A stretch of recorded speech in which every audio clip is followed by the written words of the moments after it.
So when I was 9 years old, I wanted attention. I wanted friends.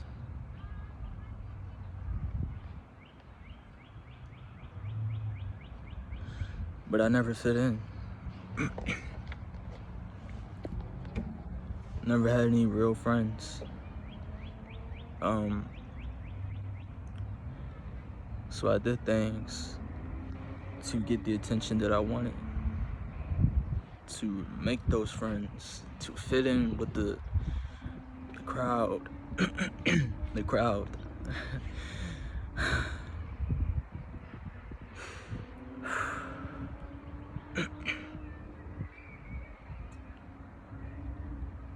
I acted like someone I wasn't,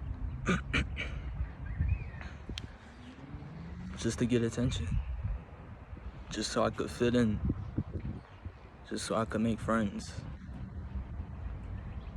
It worked. One day, my mom told me I couldn't go outside. So I went out the back and I hopped the gate. And I saw this guy's backyard. It had all of these drawers and stuff. It had all this stuff in it, in this guy's backyard. Me being the kid I am, loving to explore, just wanting a friend to play with. I went in this guy's backyard. I went through his shit. I found jewelry. And I found bullets.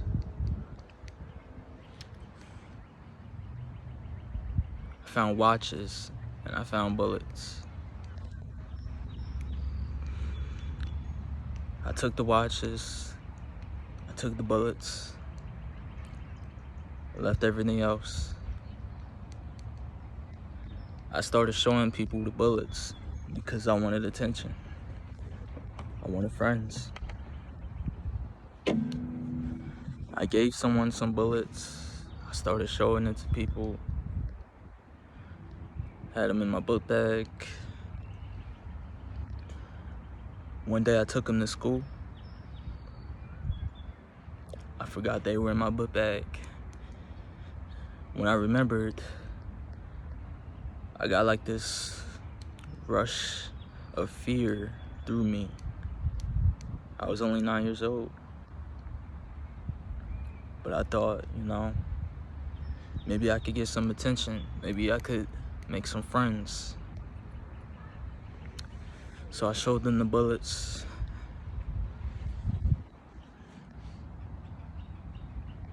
I gave them some. I traded one of my classmates 2 bullets for his phone. Later on that day, they ratted me out.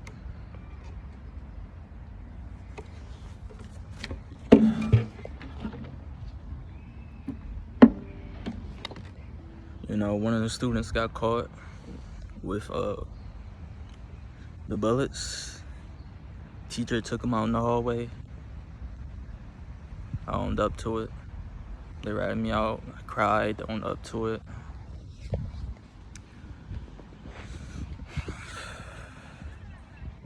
And I was sent to a school called Capital Academy.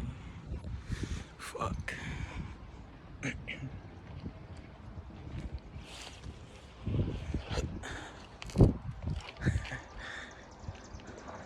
I was sent to a school called Capital Academy, and I was there for 3 years. So I was there until I was 12 years old.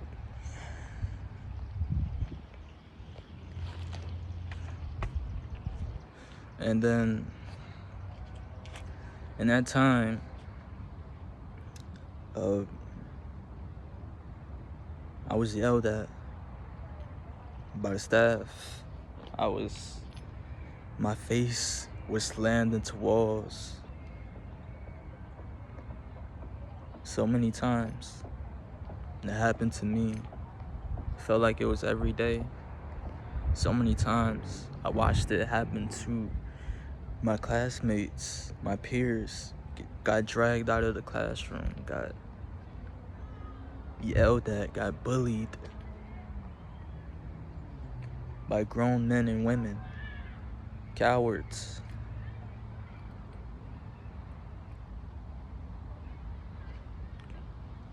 For 3 years. Started when I was 9, ended when I was 12.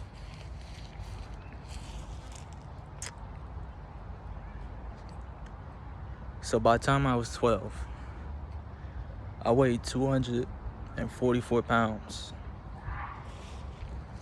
Because the way to cope with what I had been through was to eat. I weighed 244 pounds.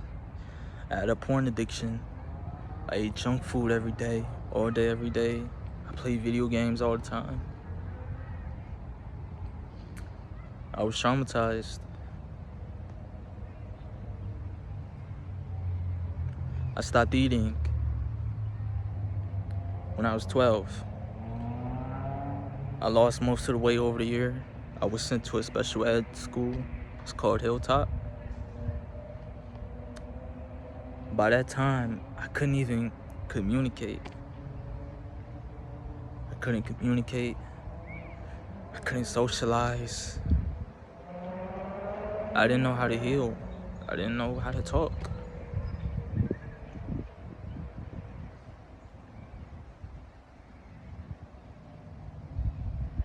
One day, the nurse took my measurements, my height, my weight and shit. I told her, like, yo, I used to weigh 244 pounds. She was like, oh, it's crazy that you remember that. I went home that same day and I ate more. And my stomach blowed out. I remember I was standing at the edge of my bed, staring at my stomach, seeing how fat I was. I had titties.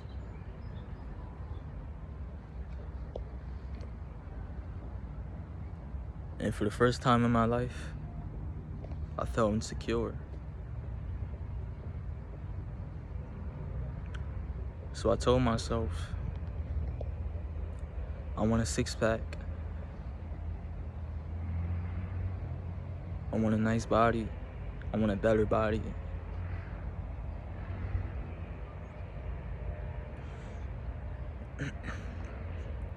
So that's exactly what I did. I worked out. 2 months later, 14 years old, six-pack, in shape. I achieved my goal. Then I remember I saw a post. Well, quarantine hit, right? Then I remember I saw a post. Cardi B was getting fat and shit because of quarantine. Everybody was letting themselves go. I was just like, I followed them, you know? I let myself go. I ate the shit food. I started to gain the weight back. But I didn't lose my six-pack. I didn't lose the muscles. But I gained weight, you know? My six-pack was just a bunch of crusted lines on my stomach. Didn't even look like a six-pack. Wasn't even visible. Just a bunch of crusted lines. Like stretch marks. So, because I let myself go, fucking mosquito. Because I let myself go, I went back to porn addiction. I went back to video games, junk food, the negative mindset. So I was expelled from Hilltop, and I was sent back to Capital Academy, sent back to the very school that traumatized me in the first place. But here's the thing, I told them I wanted to go back. I told them that because I felt like I was normal there. I felt like that was the only environment that I knew, you know? Your childhood is very important. What you go through in your childhood is very important to your mental health and who you are growing up. And I went through that shit as a child, so by the time I was that age, I was fucked up. No one cared. So I'm 15 years old now, back in Capital Academy, and I feel like shit. I let myself go and I feel like shit. I wanted to fight the staff members. I wanted them to know how I felt. I wanted to torture them. I wanted them to hurt the way they hurt me. So I gave them an attitude. I talked to them the way I wanted to talk to them. I wanted them to try something, and I told them to, and they didn't. One day I got what I wanted, and I couldn't fight back. Like 10, 12, 15 of them was on top of me, twisting my arms, twisting my ankles, my legs, my neck, my body.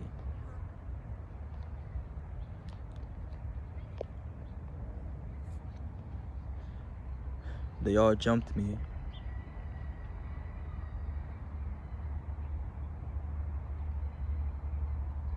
During my time there, I met this fat kid, right? The fat bitch. I met this fat kid. Apparently, I told my classmates that I wanted to start my own business. He came to me, he was like, "Oh, yo, I heard you want to start your own business." And I was like, yeah. He gave me his Instagram. We started talking. He saw how much that I was in my shell, how much of myself, how much I was in my comfort zone. So he wanted to get me out of my comfort zone. He wanted to get me outside, you know? He helped me get out of my comfort zone. He wanted to kind of start a business with me, you know? After a little while, I told him, yo, I want a girl. That's what I told him. I want a girl. And we went on Instagram, right? Instagram Live. And basically, he was just asking people, like, who wanted to be my girl. And there was this one girl that he texted. And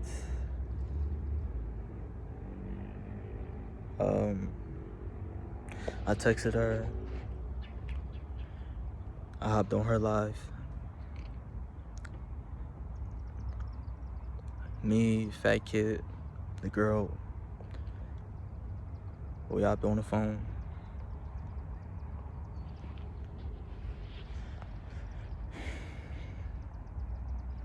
Me and the girl slept on the phone that night. And then we got into a relationship. We had a phone relationship, mostly a phone relationship after that. We were only together 4 months. You know, me and this girl fell in love, right?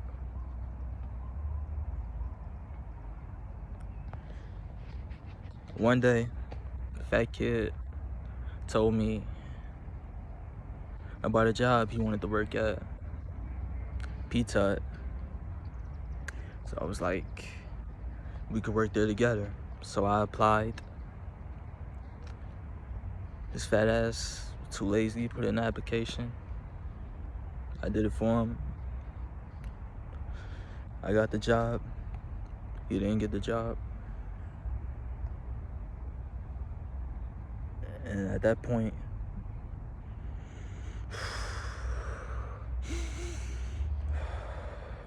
he was jealous. I had a girl. We were in love. I had money in my pocket. I was buying myself nice stuff, wearing nicer clothes, jewelry. He was jealous. So I stopped talking to him because he was jealous. After a while, we started talking again. You know, he wanted to come back into my life.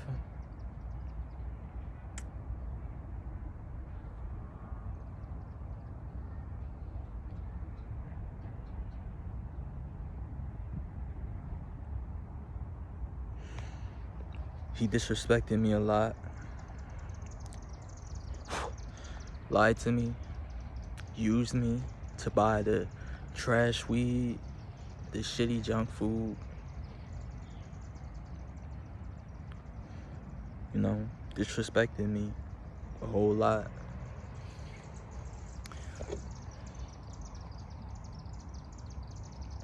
In the end, he was consumed by jealousy. And we were at this very park here last year, and we fought. You know, we got into a fight.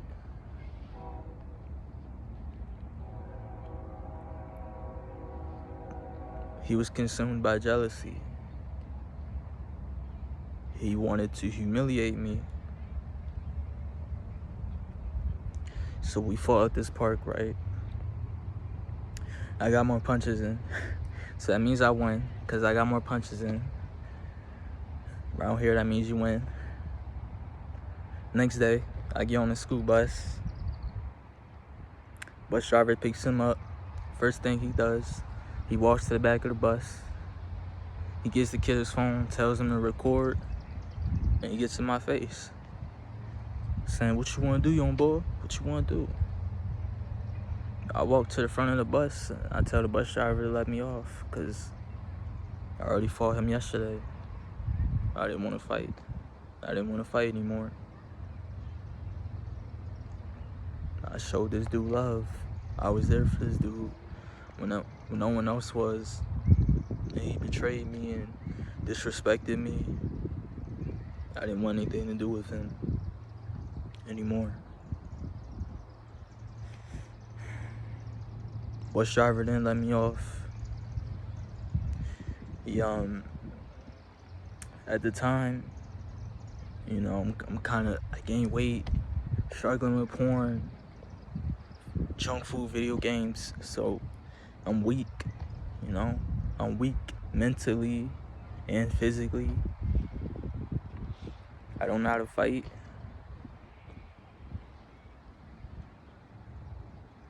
The girl, she left me for another guy. I'm heartbroken. That kid betrayed me. Bitch betrayed me. Or the girl. So we're on the bus. He's in my face. I'm just standing there full of anxiety. So nervous. He punches me in my face. I hit him back, but he's punching me way more.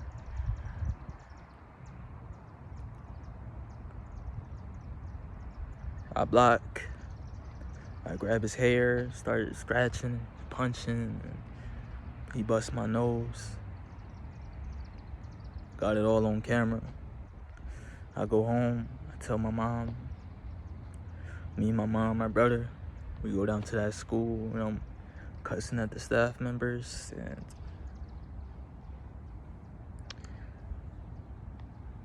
They take pictures of all the blood. My mom calls the guy a bitch, or she says he's a bitch. Not the fat kid, the guy, because he is a bitch. But he humiliated me in front of everyone. He sent that video to everybody at the school. Everybody. He sent the video to the girl. They started talking after that.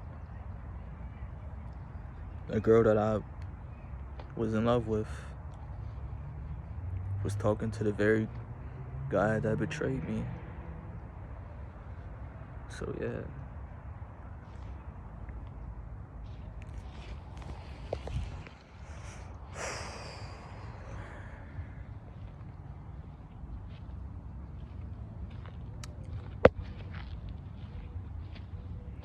That's what it was.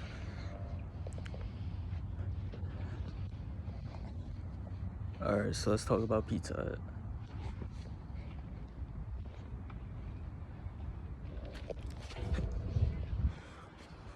So, started working at Pizza Hut.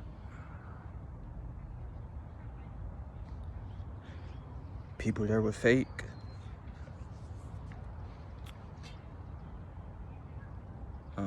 I was going through heartbreak when I first started working at Pizza Hut.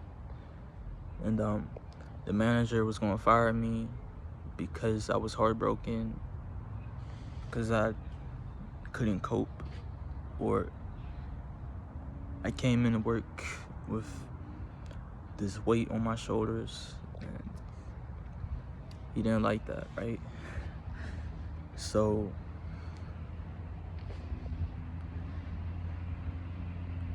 fast forward, I meet this dude, right? And it was like I was always asking questions in my mind. I'm always asking questions. I'm always observing. And it seemed like this dude understood. Like when I talked about it, he understood. It's like he was the only one that understood. So I was like, this guy understands me. I thought we were friends. I was there for him. I showed him love, just like the fat kid. And he acted like he was my friend. Whole time, this dude was talking shit about me behind my back.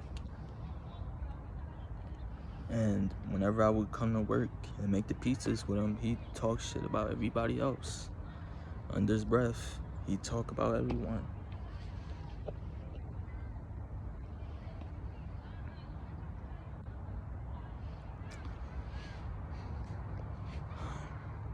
He broke his phone. And at the time, we were planning to do YouTube. I was gonna be his cameraman. He was gonna be a YouTuber doing pranks and shit. So I really believed that we were gonna do this. He said he needed one phone to edit, one phone for recording, and one phone for some other shit. And I had two phones. He had a phone. So I spent $100 to get my iPhone fixed. And then he broke his phone. So I gave him the iPhone, let him borrow it. About a week or so later, he gave it back to me, broken, but he got his phone fixed. And he laughed. He broke my phone and he laughed. He just laughs it off, right?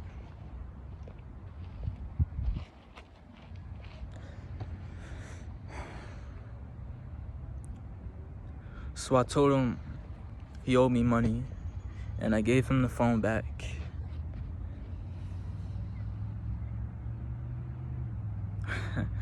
This was last year, so I'm just telling my story in this video.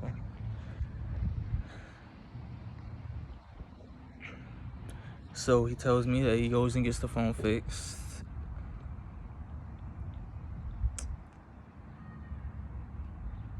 Week after week, after week, after week, I'm asking him, yo, did you get my phone fixed?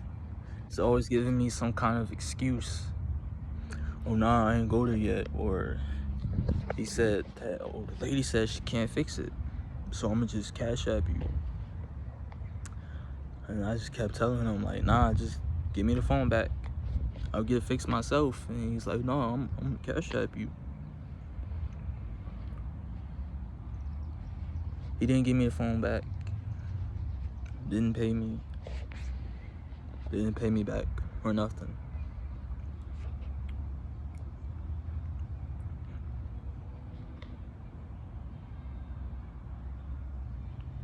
It was always some excuse. He played a part in getting me fired from Pizza Hut.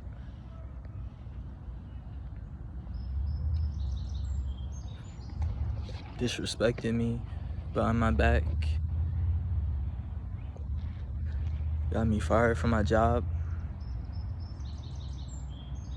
Used me to get what he wanted. These are the kind of people that I just kept meeting in my life. I just kept running into these people, and these people would just betray me, use me, and lie to me. I'm 16 years old.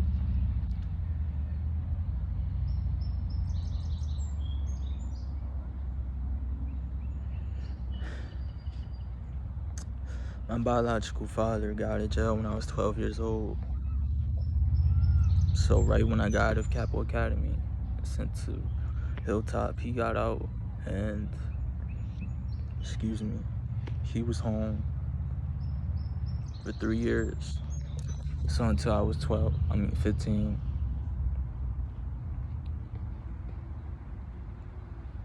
I haven't really talked about him this whole time because there's not really much to talk about. I mean, when he got out, he was home for 3 full years, and in all those years, he did nothing to form a bond with me or my brother. Imagine your biological father being in jail your entire life, getting out and just avoiding you. Y'all live in the same house, and he just avoids you. Doesn't try to form a bond with you or your brother. And I've never had a father figure my entire life. I've never had a father. I have a biological father, but he stole from me and my family. He stole from us. He lied to me and my family. He would lie to my face.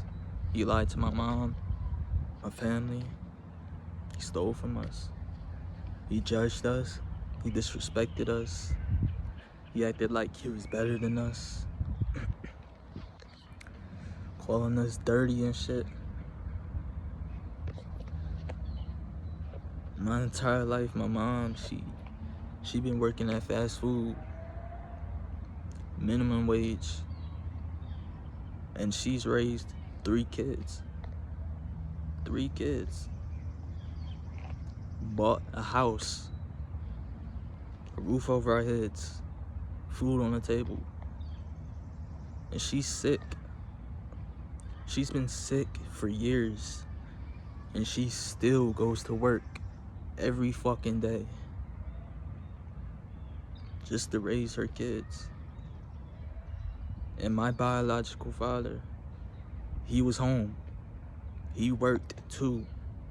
He lived with us. And he did nothing to help her with the bills. Did nothing to help her with the house. He didn't help her with anything. He wanted her to beg him to help her. He wanted her to kiss his ass, but she didn't do that.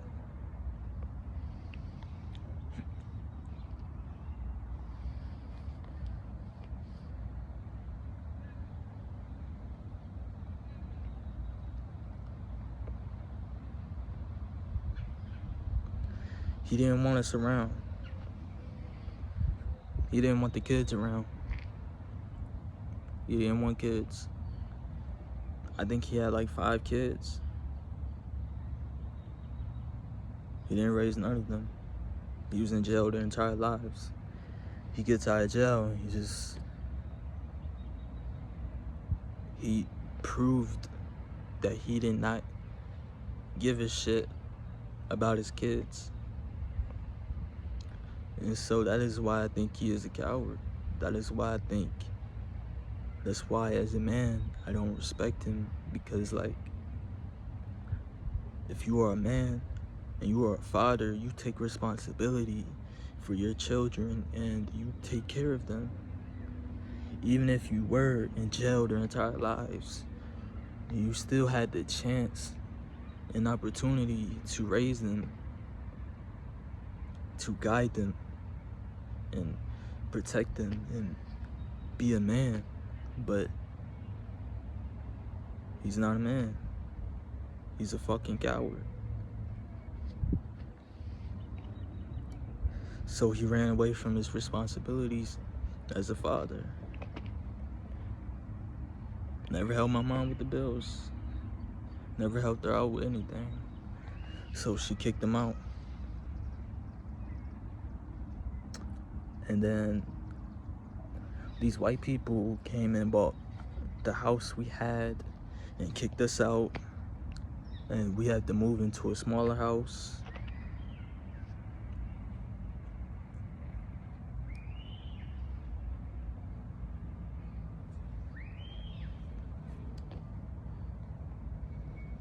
I went through what I went through at Pizza Hut, at the school, with the girl. The guy at the school slammed me on my head last year, spit in my face, slammed my face into a wall. I headbutted him because I was being held by 3 of them. They called the cops on me because I headbutted him, because I defended myself. That's how it works at that school. If they get to slam you on your head, slam your face into a wall, and if you defend yourself, if you fight back, they call the cops.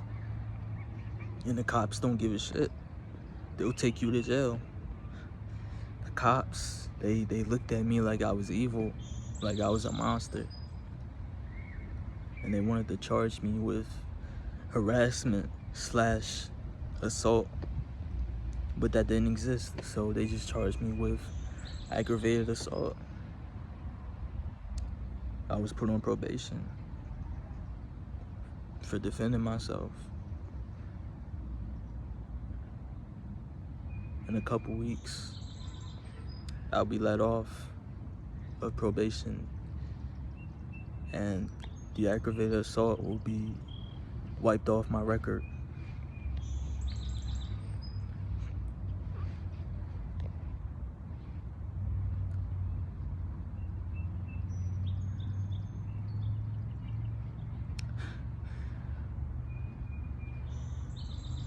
So I discovered a YouTuber.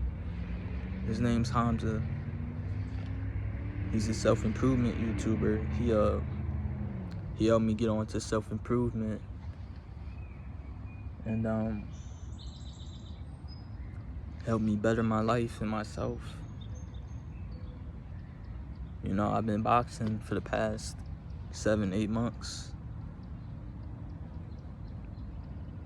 I've been learning guitar.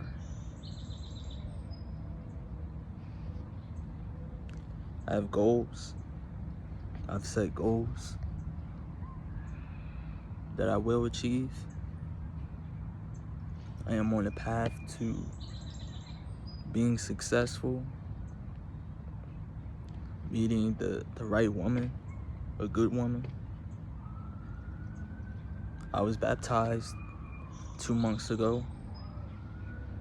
A month ago, I was ordained a priest by the church.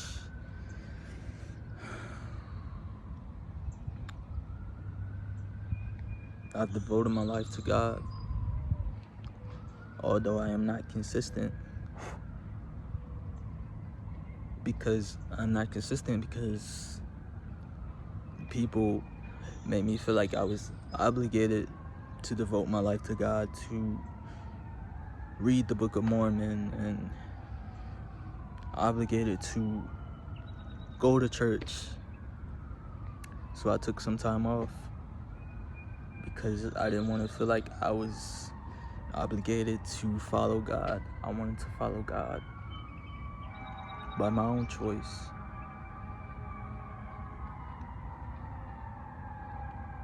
And I do.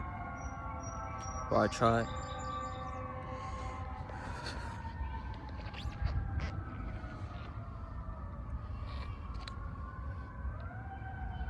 So many people have tried to betray me.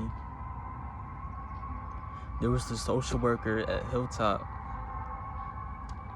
I couldn't communicate, right?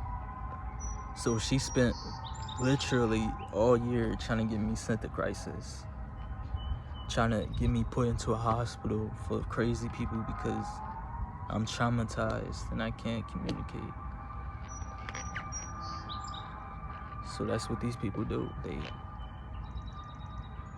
They lock you up and put you on medication, or put you in handcuffs and put you in a prison because they don't understand you and they love their power.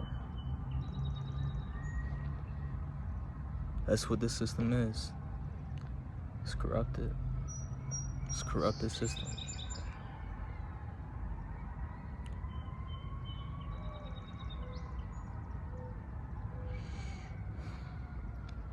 I've been in Capo Academy a majority of my life. Honestly, I'm done with it. I don't want to go back there. I told myself, like, if I have to go back there next year or this year, I'm not going back. But I'm very spiritual, right? And my angels have told me that there's a woman there, a student, that is my twin flame. What a twin flame is, it's like the other half of your soul, you know? So,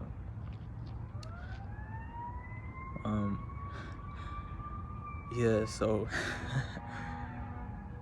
I met her last year, but I wasn't ready to like talk to her and shit.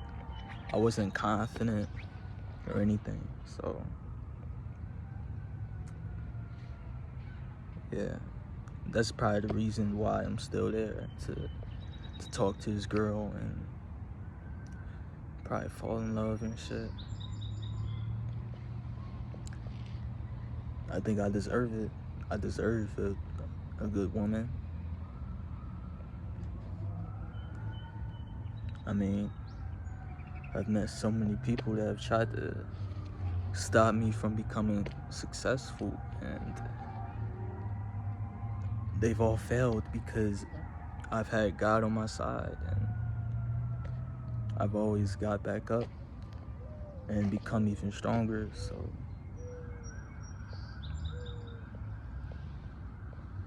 that is my story. That's my story.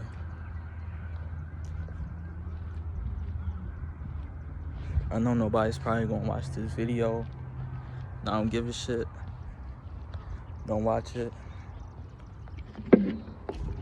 But if you wanted to know my story, if you wanted to know who I am, what I've been through, maybe you could find some lessons in my story. There's my guitar. It's nice.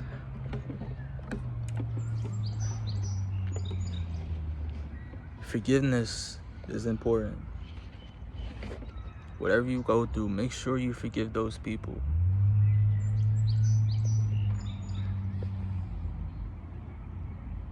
Just forgive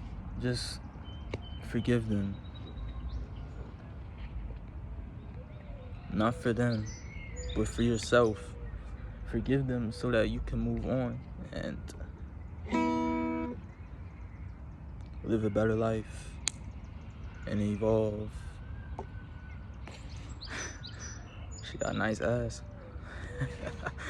But yeah, just no matter what you go through in life, just keep moving forward. Keep moving forward. Keep improving. Keep loving yourself. Discover your purpose. And strive for that. Whatever dream you have, strive for it. People are not going to understand. They're not going to see your vision. But fuck them. You don't need them in your life. Just strive for whatever you want to strive for. And know that you don't need those negative people in your life. If you feel like you need to fit in with someone or with a certain group because you don't want to be alone or because you feel alone, it's better to be alone. So, yeah.